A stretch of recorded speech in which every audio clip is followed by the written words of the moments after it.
हंसुकगण,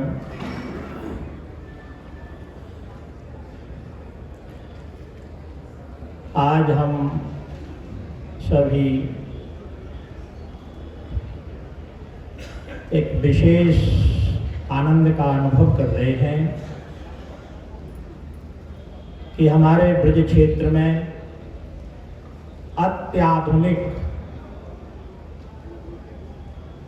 मशीनों से युक्त एक नेत्र चिकित्सालय का शुभारंभ हो रहा है। किसी ने व्यास जी महाराज से पूछा, महाराज शास्त्र तो बहुत हैं, कहाँ तक पढ़ा जाए? अगर दो शब्दों में पाप और पुण्य की व्याख्या की जाए तो क्या हो सकती है? व्यास जी ने कहा, अष्टादश पुराणेषु व्यासस्य वचनद्वयम् परोपकाराय पुण्याय पापाय परपीडनम्। ये 18 पुराणों में या सारे शास्त्रों में पुण्य क्या है? बोले परोपकाराय पुण्य। परोपकार ही पुण्य है, माने दूसरे का उपकार कर देना ये सबसे बड़ा पुण्य है। और किसी की आंखों में ज्योति दे देना, इससे बड़ा पुण्य कोई संसार में हो नहीं सकता है।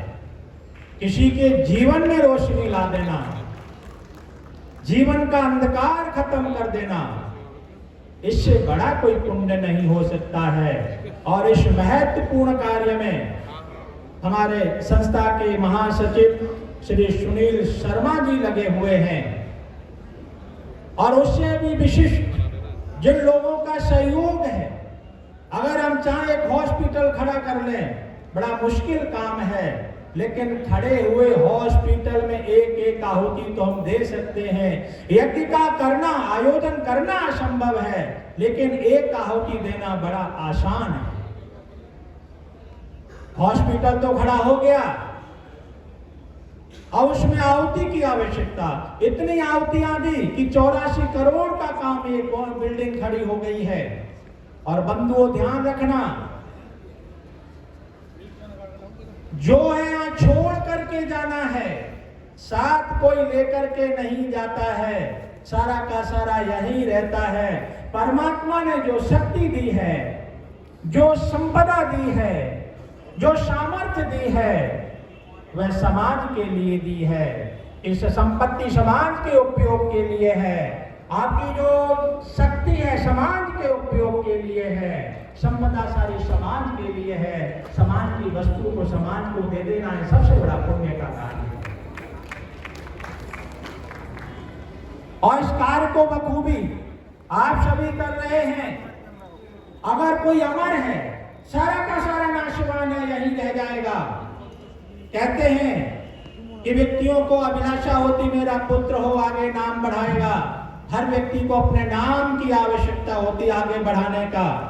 लेकिन ध्यान रखना, पुत्र बाप के मरते ही 13 दिन तक पुत्र शांत बैठता है, लेकिन 14वें दिन बैंक में पहुंच जाता है, बाप का देहांत हो गया, बाप का नाम काट के मेरा नाम लिखो।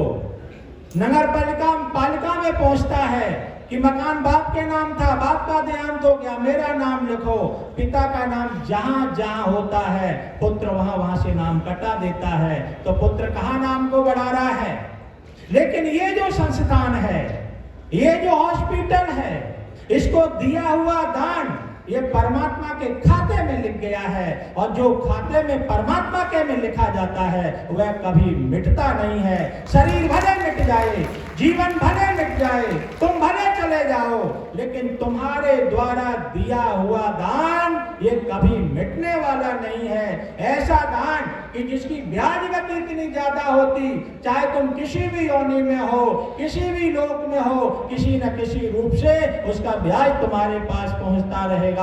तो हम तो यही कहते हैं, तन मन धन से जैसे भी सहयोग हो सके हमें सहयोग करना चाहिए। यह सहयोग ही सार्थक है, इसीलिए हम आए हैं, इसीलिए परमात्मा ने भेजा है। इन्हीं शब्दों के साथ में संस्था की मंगल उन्नत कामनाएं करता हुआ अपनी वाणी को विराम देता हूँ।